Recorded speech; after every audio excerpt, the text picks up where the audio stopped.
Shalom, ada satu kalimat yang mengatakan tidak kenal maka tidak sayang. Artinya kita kenal orang baru kita sayang. Tetapi terkadang ada yang saling mengenal cukup lama namun tidak saling menyayangi, sebaliknya saling membenci.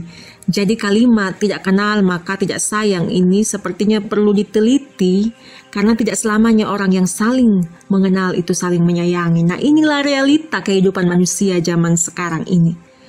Seseorang akan kita panggil saudara jika dia memang saudara kandung, saudara atau sedaging dengan kita, atau dia satu daerah dengan kita. Bisa juga kita panggil orang saudara dalam sapaan kita saat mengajak orang bicara, seperti bapak mama, saudara semua.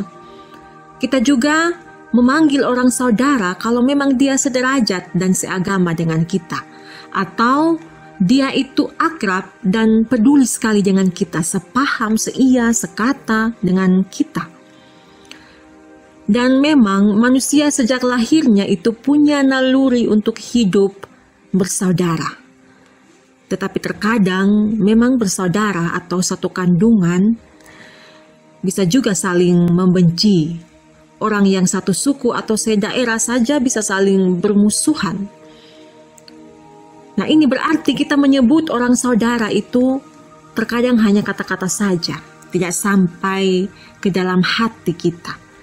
Padahal kita hidup seagama, kita hidup segereja, tetapi tidak sehati dan juga tidak saling mengasihi. Padahal Mazmur 133 selalu mengajarkan kita untuk hidup rukun. Ada juga orang yang bersahabat dengan kita, dia tidak sedara atau sedaging dengan kita. Selama bertahun-tahun mungkin dia menganggap kita saudara dan kita menganggap dia saudara. Tetapi ternyata dia menjadi sahabat yang berkhianat. Di muka manis tetapi di belakang sadis. Itulah gambaran saudara dalam kehidupan manusia. Gambaran yang manis tetapi juga bisa sadis. Firman Tuhan dalam Ibrani 2 ayat 10-18 itu mengatakan bahwa kita menjadi saudara atas dasar kasih Allah dalam Yesus Kristus. Makanya kitab Ibrani itu diakhiri dengan kata kasih karunia. Ibrani pasal terakhir, pasal 13 ayat 1 mengatakan, peliharalah kasih persaudaraan, itulah kasih antara Allah dan manusia. Yang juga tertulis dalam Ibrani 2 ayat 17. Yesus menyebut kita saudara bukan karena kita sedara dan sedaging dengan dia.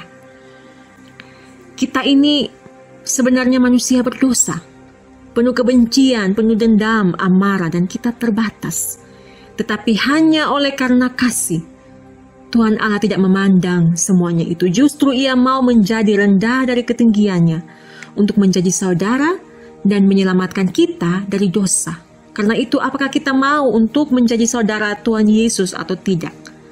Karena terkadang kita anggap Yesus ini terlalu tinggi dan suci sehingga orang tidak ada yang mau untuk memiliki hubungan yang dekat, mengenal, bersaudara dengan Tuhan Yesus. Padahal Yesus sudah merendahkan dirinya untuk menyelamatkan kita, tetapi kita menolaknya. Kita menolak diri kita menjadi saudara Yesus. Kita tidak mau menjadi satu dan hidup di dalam Yesus. Yesus bersaudara dengan siapa saja. Yesus tidak pandang bulu, tidak pilih kasih. Seperti ada cerita orang Samaria yang baik hati.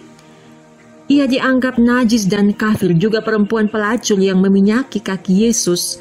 Mereka itu adalah orang berdosa yang menyadari dosanya dan mau hidup sesuai dengan kehendak Allah. Semua manusia di dunia ini bisa menjadi saudara, tetapi juga bisa menjadi saudara yang berkhianat dan jahat. Tetapi Tuhan Yesus tetap menjadi saudara yang setia dan penuh kasih. Ketika manusia menjadi saudara kita harus bertanya dulu apakah dia ini baik dan setia atau sebaliknya tidak.